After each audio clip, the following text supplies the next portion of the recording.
So we've got this whole new thing popping off when it comes to the Democrats, but they right now technically are not the ones in power.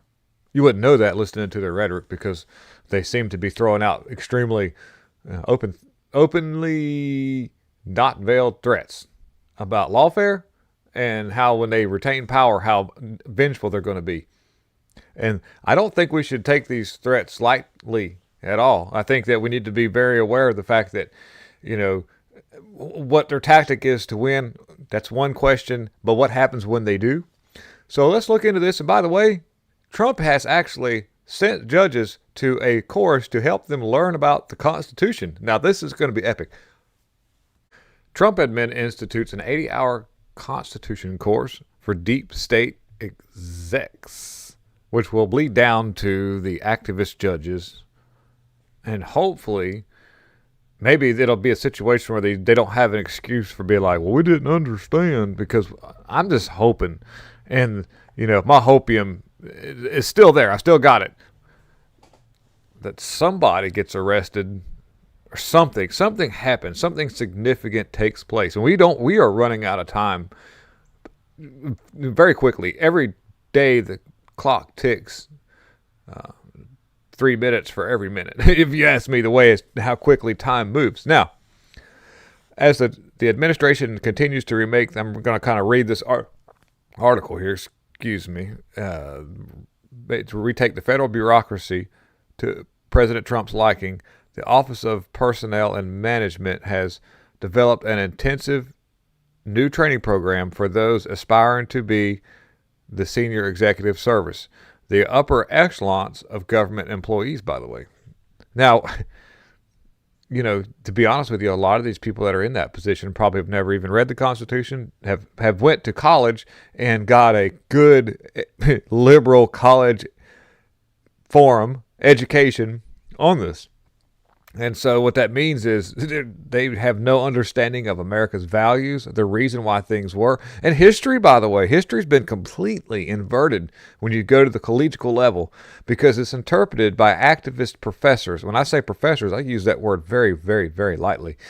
You know, so development programs that requires 80 hours of video-based training and culminates in 2 days of in-person training in Washington, D.C. It will affect government employees across the administration and disparate agencies that go live with this September, by the way. The stated goals that ensure the SES officials uphold the Constitution and the rule of law and effectively serve American people. Now, in my opinion, that's fine and all. You can educate these people till you're blue in the face. They've got to be willing to understand and be able to make critical decisions on the information that's given to them. However, when you look at the epidemic that we are in at this moment, these people either willingly can't process the information, or there's something that's happened to them where they're not able to process this information. We don't know yet. I can have opinions about that, but when I've laid out very obvious facts to a lot of people, and what happens is that there's nothing that allows them to move forward in a critical thinking process. This epidemic has been going on for a long time, but it really ramped up after 2021 where they introduced some kind of mandated jabberoo that has a CRISPR technology in it which can cut and splice your DNA, and then small minor blood clots can form in parts of the brain that affect the ability for blood to flow in places of the brain that have decision-making process. Now, that's an opinion of mine, but I've often wondered what they rolled out in 2021, what the actual long-term effects are. Like I say, especially whenever you manufacture somebody's DNA into something else. That in itself could have exponential problems that are not even anywhere at all be able to be processed by a scientific field, because for one thing, they deny that that's happening. And second is no substance has ever been introduced to society that we know of that does that yet. And so there's not been any control groups, like so far as a real study as to what happens to a person when you take those. I mean, I'm just saying, in my opinion, I think that these things that Fauci mandated have a far-lasting effect to society just outside of the illnesses that it created after you took them. I'm just saying. Because it looks like to me, just if you look at these activist people and how just how far they're willing to go with their rhetoric, normal people just don't do that. They either tap out or find a place where that's their threshold, and it kind of just stays there. But it seems like the behavior gets more and more extreme. I'll give you a really good example of that with Jasmine Crockett right here. Check this out. I mean, she's going to say, well, this isn't her really screaming and hollering racist stuff right now, but she's been well known for that kind of stuff. But she's saying that there's a large group of Republicans who back what she's doing. Republicans poll all the time, and I have no idea what all is happening in their polling, but I can tell you in real life that I've had a number of Republicans that approach me as they see me out and they say, hey, I just wanted to let you know that I really like you. Like, we come from completely different parties, but I believe that you are fighting for the people. I believe that you are trying to do what's best for all of us. I may disagree with like how you feel like we get there, but I agree with your fight. And I think that that's what's scary for them, is this idea that it's not just, say, Black folk that are listening to me, right? Republicans. So real quickly, I was that statement true? And who said that? Name some names. I want to know who said that. If that's the case, then name some names. Put it out there. You're willing to run that mouth. Say who said that. And that, because I almost don't doubt that. I think that she's being honest about it. I really think there's a large group of Republicans who support what she's doing. These are the ones that are running for the Democrats, that do what the Democrats ask them to do. And it doesn't surprise me one bit that that's actually happening. But I want to know who. And, it's a crazy mess. Here she is right here in this article. Democrat Representative Jasmine Crockett publicly committed to launching an impeachment inquiry into former President Trump if she secures the coveted chair position of the powerful House Oversight Committee. It says Crockett, who's currently vying to become the committee's ranking member in June 24th, would automatically become chair if Democrats seize control of the House in 2026 midterms. And she's making her intentions crystal clear. She's signaling to the globalists what her plans are. Please, look out for me. Put a good algorithm for me in the electronic voting machines. Please, make it happen. I'll get it done for you. No problem. No F's to give. And she's right. I mean, she's going to do that. So she's going to absolutely do at least an inquiry. Absolutely. I mean, I think there's more than enough to inquire about. Crockett declared on the Inside Texas Politics. She rattled off a list of potential targets for investigating, including Musk's dealings with the Department of Government Efficiency, Trump's alleged pressure on institutions like Harvard, and the past interactions with law firms. Now, the same Republicans that I'm talking to you about that support what she's doing are the reason why we can't get anything done. We're looking at 2016 2.0 when it comes to, going after criminal Democrats. I mean, there's more than enough to look into when it comes to just about anything Democrats do. You could just follow the money trail of Bob Menendez and who was doing dealings with him, and I guarantee you it'd fall right back into 3/4 of the Democrats who are sitting around him. That's all you got to do, but they won't do that. They just go after one guy. Oh, you got Maxine Waters, who just got FEC violations. $68,000. That's it? No, come on, man. Biden says. Biden quote. But because Jasmine Crockett, Maxine Waters, we all know is an extremely criminal activist, an activist. Yeah, if you really look into what she's doing, I guarantee you there's ethics violations out the wazoo. We could just go on and on and on. Adam Schiff, still sitting up there running that big old head of his mouth. Just the endless list of people who are completely corrupt. Nobody's been arrested in the Biden regime, even though there's been thousands of pardons put out. We haven't heard any criminal charges about what Elon found in Department of Government Efficiency. None. Zero. There's been criminal referrals, multiple criminal referrals that actually lead things back to where money trails go back to people like Maxine Waters and all these people that could go way deeper than just a $68,000 slap on the wrist that ain't nothing but just a day's work for her.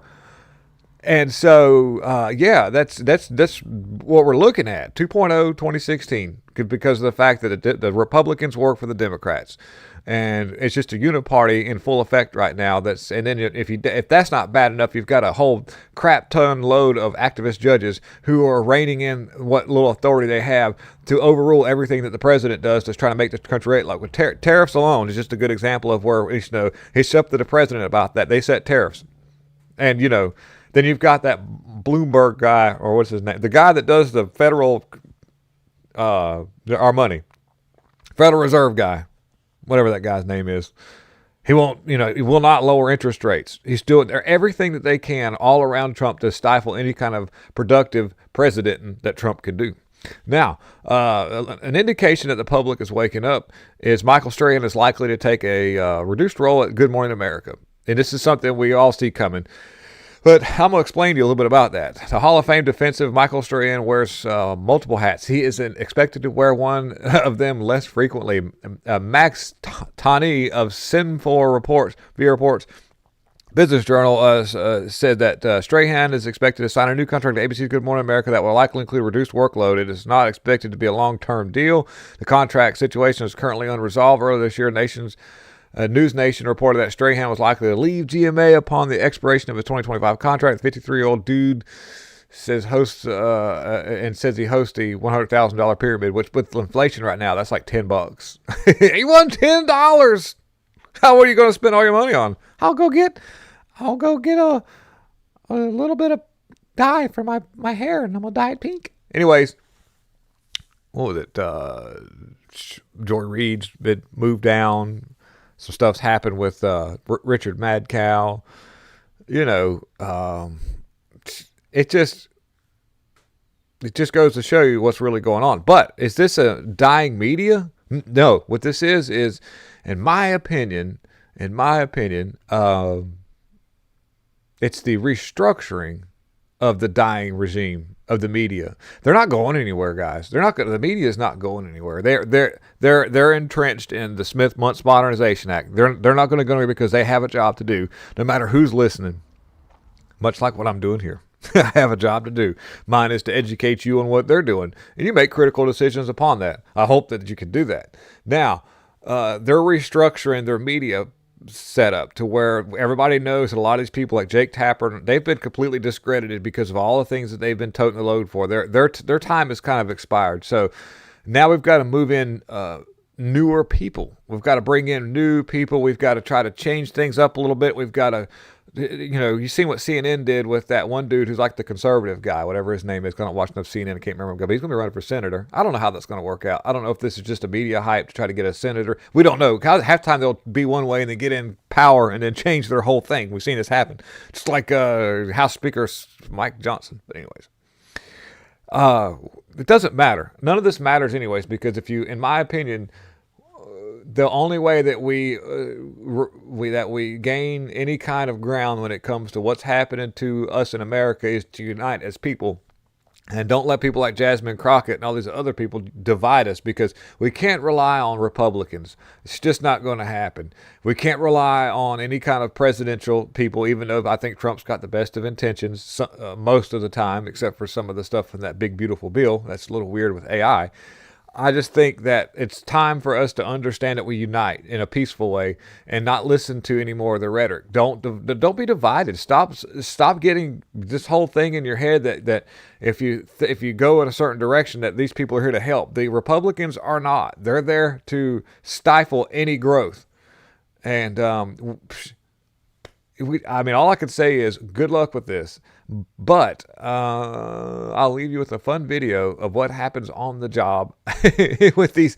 This is in another country, by the way, but inspectors, safety inspectors, guys. This is why Trump wants to reduce regulations, because you can't have anything you can't do anything when you have so many regulations. That's what's killed our economy.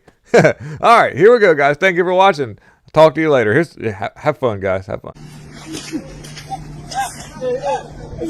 Hey, hey. Leaving me on record. Hey.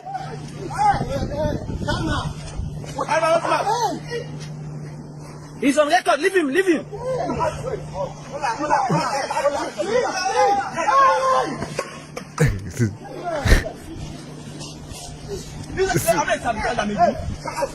He's on record.